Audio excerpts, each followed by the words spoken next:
I started a company called Offbrand. Unfortunately, yesterday we had to announce that we were closing down the production side of Offbrand. The cost mounted quite quickly. It got to a basically unsustainable point. But that's not actually true. This is a really sad video to cover, so I thought as a comfort animal, I would bring back my rabbit. I'm going to try very sure to make sure that he doesn't actually jump out my hands. He is shaking a little bit. But it's been a really sad day in the world of Ludwig, the streamer. That's because he's mentioned recently he's had to lay off several of his employees and also shut down part of his creator-focused agency, Offbrand, which is really sad. That's why I've got the rabbit here. Oh, baby. I've just realized having an animal that's hunted by big birds off the ground in my arms probably isn't the safest idea, so I'm going to hand him back now. But just so you guys know, Blue, the rabbit, is somehow still alive and doing really well. I'm covered in rabbit hairs, by the way. I got to change.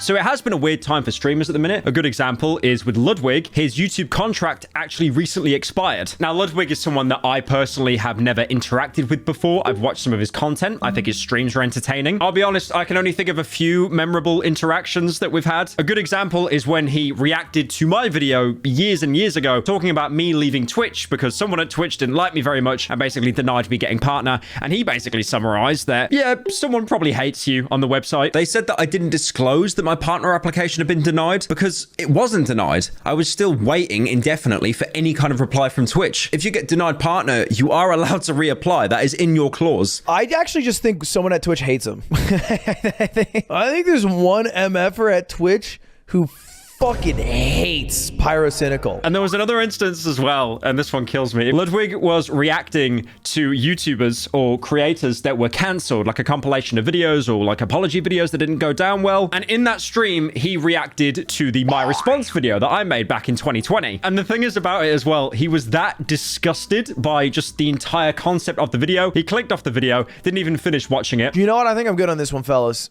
I think I'm good in this one. And then he got his editor to actually remove my section out of the final video that went out on his channel. I mean, I'll be honest, if I was in his position, I'd probably do the exact same thing. There is no hatred there at all. But yeah, the main thing around Ludwig is obviously he's had to shut down the production side of his company Offbrand, mostly because of the YouTube contract money that he got was basically being used retroactively to fund production stuff in Offbrand, like the game shows. There are two things on YouTube that will never ever make money: highly produced videos and also esports teams. I don't have an esports team. I don't ever think I will have an esports team, because unless you're a Russian oligarch and has enough money to realize that it's hilarious to burn money, you will never see a profit from either of those. Especially with the esports team, like that deserves its entire video. That is basically just a fun venture for like insanely rich people. I mean, this is kind of foreshadowed as well because at the Streamer Awards, he actually won the Best Streamed Event Award. And he did say in the tweet where he won, I don't know how much longer I'll be able to get to do them. But besides the contract stuff as well, he also went into detail about why Offbrand shut their production side and why they did it so abruptly. But yeah, it sucks because a lot of these sets and designs and productions had insane effort being put into them, but just none of them paid out enough. I think we're going to notice this a lot more now as well. YouTubers that are basically starting other companies to try to subsidize costs and make more money. I mean, a good example is Mr. Beast. He said multiple times that Feastables has basically made him pretty much more money than all of YouTube combined, or at least it makes more now than his YouTube videos do. Me uploading on this slop channel with stuff that you'll forget 5 minutes after watching. This is to subsidize costs so I can spend a ridiculous amount of money on main channel videos. I'm not talking about the most recent main channel video, by the way. I'm talking about Darkwood. Don't use that one in comparison. Now, one thing Ludwig does at the end of this tweet as well is basically mention that there's no ill will to the majority of these people. You know, the employees, they're incredible people, and he would love them to actually get more work in the future. It's just not something that was sustainable, because I imagine behind these events,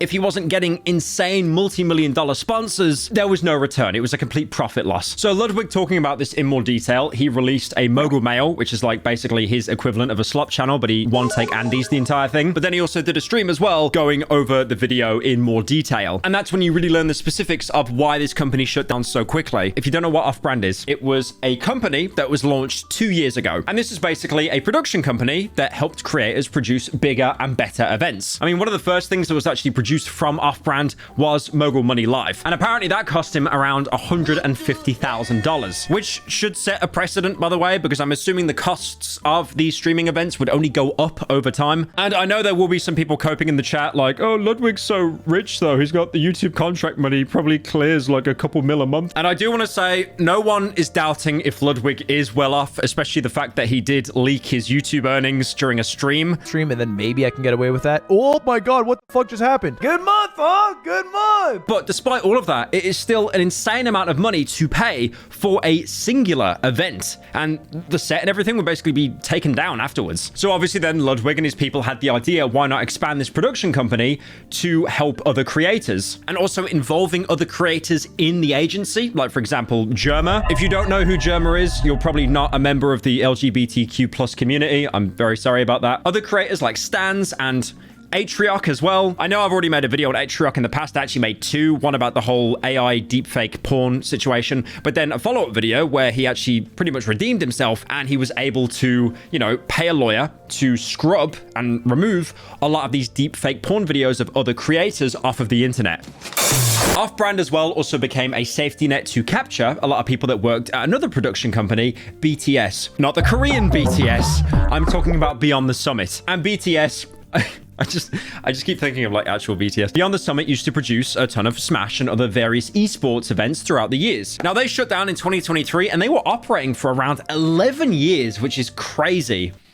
Rest in peace. And this, if anything, made Offbrand even more stronger because, you know, you're a startup company, you've got the connections, but do you have the talent? Well, now you do because you've absorbed a lot of people that have 11 years of industry experience. I mean, Offbrand did produce a lot of events, obviously the Streamer Awards, that is multiple times as well, the Mogul Chess Boxing, Unpaid Intern. I do want to say this, by the way, I've noticed this with so many YouTubers, like if you want a video to do well, just include Jay Schlatt in it. They had Jay Schlatt and Unpaid Intern. Why am I in last place for this? It's a team game. Your team lost. I see Jack Manifold collabing with Jay Schlatt and they're like the most viewed videos. It is the equivalent of like how 2015 YouTubers would put the Vivo watermark in the corner, even though it wasn't a music video. There was loads of others as well. There was the Streamer Games, Juiced with XQC. Name a woman. There's at least 6 of them. Germa's Christmas special. Again, very happy to be a gay person that Christmas.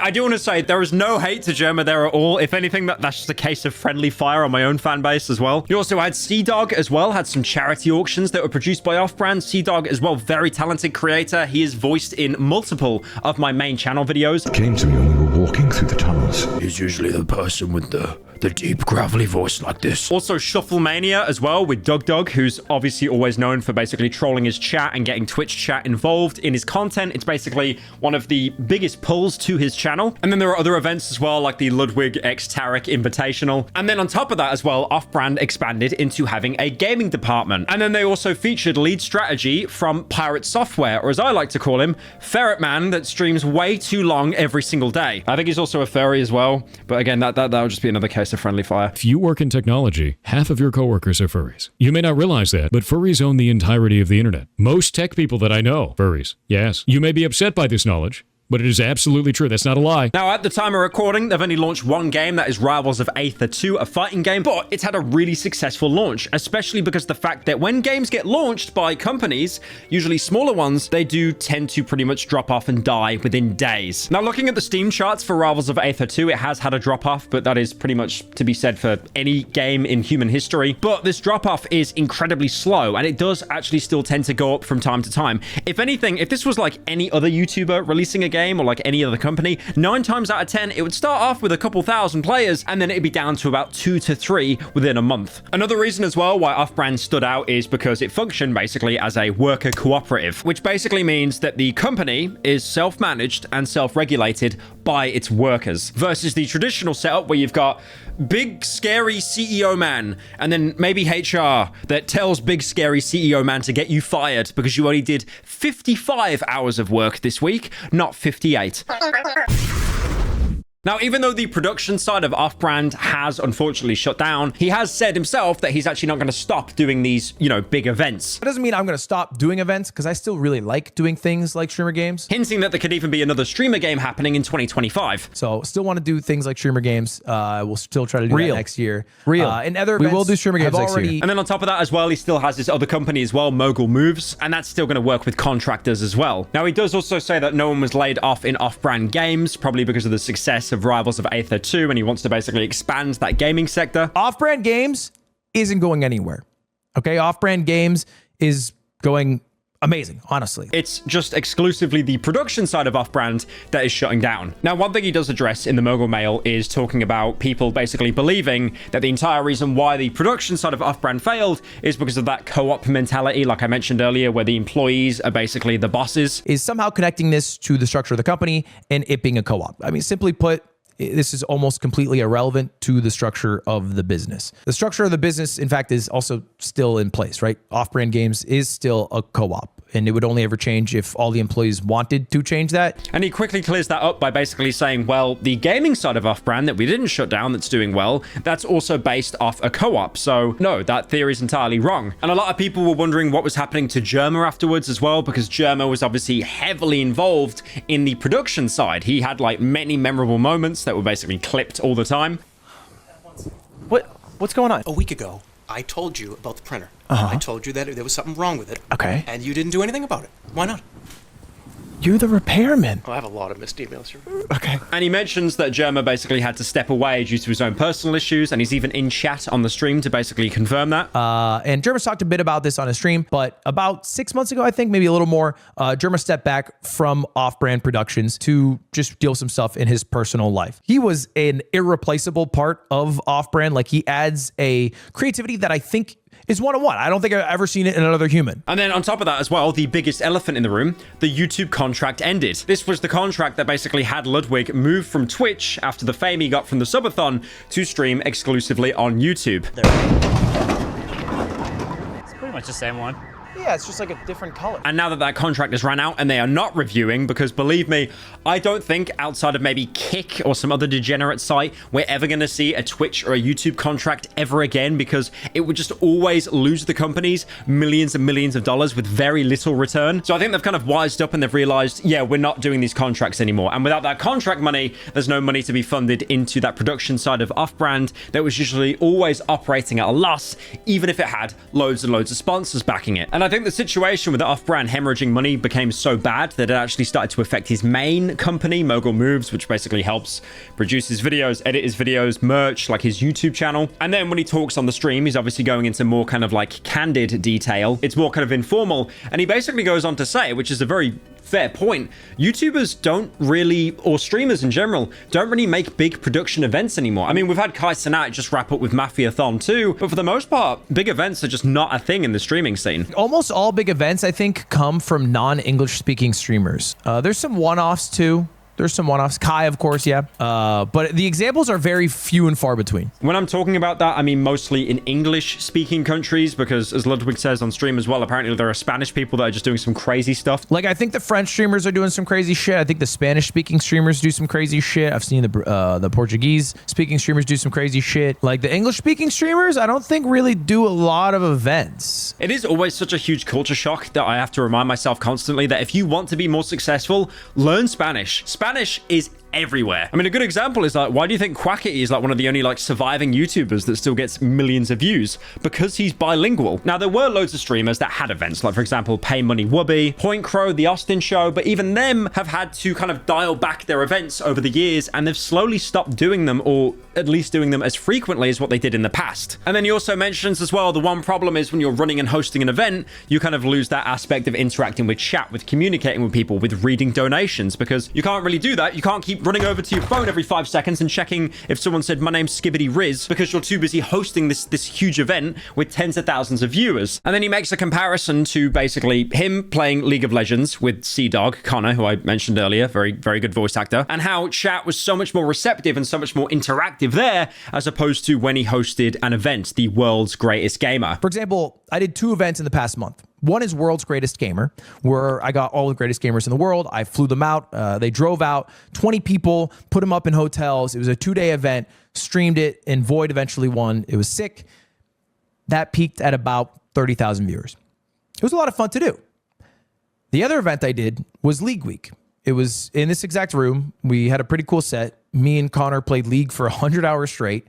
I won as many games as I lost, and we peaked at like 38,000 viewers on just my stream. I think 50 across both streams. And in comparison, that was so much more cost effective because he said that League Week, it was like, you know, having appearances on, paying for Uber Eats. It came to around $25,000. I don't want to sound out of touch, by the way. That is still an incredible amount of money. And I think everyone needs to realize that. But at the same time, that is so much less money than, you know, the world's greatest gamer cost. And on top of that as well, what are streamers obsessed with? Views. It's always views. I've even developed a sixth sense right now when you can see a streamer look at their second monitor to see their view count, and their face will basically drop when they realize their views are dropping off and they don't understand what they're doing wrong. I mean, you'll probably notice it with me when I stream. It's great. I put on someone else's YouTube video that they spent days making. My views soar. I then try to play a video game because, you know, my main channel is known for reviewing video games. The views die off. And then I think to myself, what am I doing wrong? Do I need to like do a handstand or something like that? Should I do a handstand? Is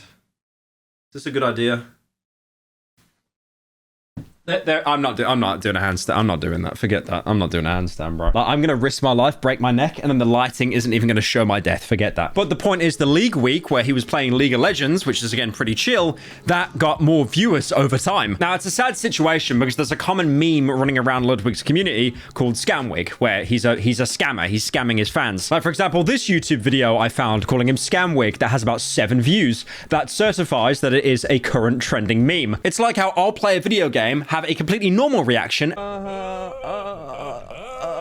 then chat will immediately spam 2 emojis, a clipboard and a farmer. I wonder what that means. Ludwig, like other creators, have basically hired out people to handle other aspects of the company. And Ludwig has said himself that if he doesn't go live or if he doesn't upload content, nothing gets made. No revenue is put in. And I hire other people to deal with other things so I can be Big Streamer Dumbass. Because, you know, if I'm not live, I'm unable to produce money to keep the business running, right? I have to be the coal for the engine. And to be the coal, I have to play League at a silver level. It is what it is. You know, other people have their jobs. That's my job. You know, while the creator themselves can actually focus on the content. I mean, a good example, 7-8 years ago when I started off on YouTube, I did everything myself. All the research, all the editing, but now I have more people, thankfully a very dedicated team that are able to help me put more content out faster. Notice how I didn't say better content. Notice how I didn't say that because I know the subreddit would make a 20-page essay renting that sentence. Usually what happens with a lot of YouTubers and streamers, they'll start off as like this kind of square, I like to call it. That's a rectangle, but whatever. And they just do everything themselves, right? That's all the content. But then over time, they'll start expanding the squares, inflating them, if you will. That's hilarious. And then to the point where they basically become like the top of the pyramid. And there's like still a trickle effect. They still have to make sure everything gets overseen. They still have to make sure that all the content is put out and they're actually, you know, the face of the content themselves. But then it becomes a multi-layered channel as opposed to just one guy. And I think that's something that isn't talked about a lot as well. I think a lot of people try to hide the fact that they've got like so many employees behind the scenes because then people will use that against them thinking, oh, you're not the same person you were 7 years ago. Now you've got a team. Now you've got editors. That's stinky. Ew. Now, the problem is when you hire so many people to basically look after all aspects of your company, there can definitely be some oversights. It's a learning experience. And then it was actually found out that the Mogul Moves company hadn't paid its tax payments, which they were required to pay as a business for the past couple of years. And oh my God, if you're living in LA, I get it. The connections are great. The drugs are probably better, but oh my God, you do not duck the IRS. They don't care if it was unintentional or not. Aiden found out through like a process of filling out, I think, his own personal taxes, that we hadn't paid taxes at Mogul Moves in like a couple of years.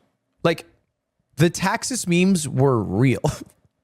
I know. Again, I know. Sorry, that's an exaggeration. We didn't not pay for a couple of years, but we missed tax payments along the way during that stretch. Tax payments to the tune of like a few $100,000. And I think one of the worst things about this as well, it accidentally became a Ludwig bit because 4 years ago, he basically made this video saying he was a tax fugitive.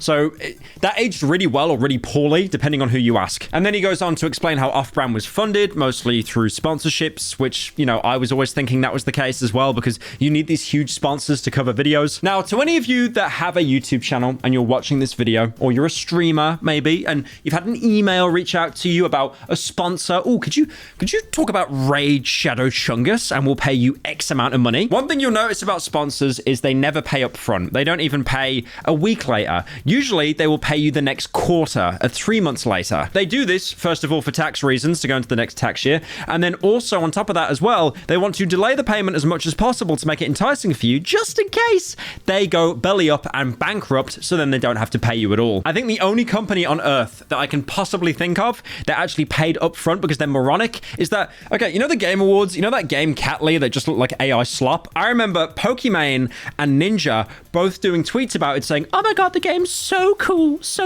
I can't wait to play this. Hashtag partnered. Wow, I really believed that tweet there, that you were being genuine, until I saw the hashtag partnered. Oh, wow. But then Ninja and Pokimane, in less than a day, deleted their tweets afterwards. So I think this is some crypto bro game. They paid them up front, and then they both kind of realized, wait a minute. We could just delete the tweet now. We didn't even have to sign anything. Holy based. But yeah, the point I'm trying to make is sponsors know exactly how the game works. They're like Benny from Fallout New Vegas. Truth is, the game was rigged from the start. And the point I'm trying to make is it takes a while to get paid. But with Ludwig, his company, they didn't pay him out for a couple of years. That is basically unheard of. But instead, those numbers were basically being used as a float, like an imaginary number, to make Offbrand's numbers look better than they were. And then on top of that as well, he ended up actually being scammed, or the company was scammed out of $3 million. And on the stream, he doesn't like confirm or deny if this was done in like a malicious way or like a poor way. So there might still be some kind of like legal proceeding going on in the background there. Well, I found out literally, I think a month or two ago, maybe 2 months ago, that my sponsorship money has not been paid out to me in a couple of years. And it was basically being used as float to make Offbrand's numbers look better than they were. And so when I found this out, I was like, oh, damn, the books here were a bit cooked. The books were cooked. Yes, sir. And then when me and the team did some digging, we were like, this hole is too deep. This hole is too deep. And if we keep digging in this hole, not only is Offbrand fucked, Mogul Moves is fucked, everyone loses their job. But just for some, like, relative idea of how bad it is, it's to the tune of about 3 mil. Now, he did clarify that the sponsors did pay out, but the money never made it to Offbrand. So again, keep that in mind. That isn't the sponsors refusing to pay out. That is someone that basically got the money and probably held it themselves, or spread it around other people, or neglected to even mention that they received the money. So what's next for Ludwig? Obviously, his YouTube contract is ended. He might still stream on YouTube. He's been streaming on Twitch. Yeah, imagine streaming on Twitch. That sounds great. I mean, I can stream on Twitch. I don't make any money off it, though, apart from TTS. Genuinely, looking back on it, like I don't want to make this about myself. I must be the first person in the history of Twitch who was not outright banned, but they basically stripped everything away that I can't make money. So I had to just basically quit the website. That is such an evil way to get someone to stop streaming on your platform. Like, you didn't shoot me in the head. You basically circumcised. Well, I can't say that because Americans do that and they consider it normal. What else can I say? You cut my balls off and then covered my balls with sand and then basically left me in the desert to walk myself home. Obviously, one of his main focuses as well is to make sure what's happened with Offbrand doesn't then happen to his actual company being the main company, Mogul. On top of that as well, Ludwig has a podcast because, again, who doesn't have a podcast? Look at that Patreon. Holy sweet Jesus. But the Yard has a co-host, Aidan McCaig, and he's actually going to be brought on as the COO of Mogul Moves. Now, at the announcement of Offbrand, obviously a lot of people were pretty crushed. Whether you were an ex-employee that got laid off, a creator who worked with Offbrand, like his girlfriend, Cutie Cinderella, Nick Fasillo as well, I'm pretty sure I'm butchering that surname, who was also on the Yard, Doug, or just people in general that like really liked Offbrand. I mean, even people like Pirate Software actually offered to lower his pay to minimum wage to help out the team as much as he could. Now, one thing they did, which is really nice, is they linked a spreadsheet of all the creators who had to let go, just to make sure that you can read it. And if you're looking to hire talent into your own agency, they're not just going to be left strung along. But it really does beg the question, like, what is going to happen to big streamer events? Obviously, the Streamer Awards is probably still going to keep going. There are other Ludwig events, possibly the Kai Cenat Mafiathons. I feel like with Kai, to be fair, he's going to keep doing Mafiathons until someone actually takes his crown as the most sub Twitch streamer. I mean, who else do we have? I Show Speed going around in Sweden, barking maybe? I definitely think next year in 2025, there are going to be some big events that are going to be planned in the works. Maybe not from Ludwig or some other streamers as well. Or maybe they collaborate and they all pitch in with their own resources and money. Because I feel like at the minute now with Offbrand being shut down, there definitely is a huge gap in the market. But again, it's a streamer that's basically been scammed out of $3 million. Like that sucks.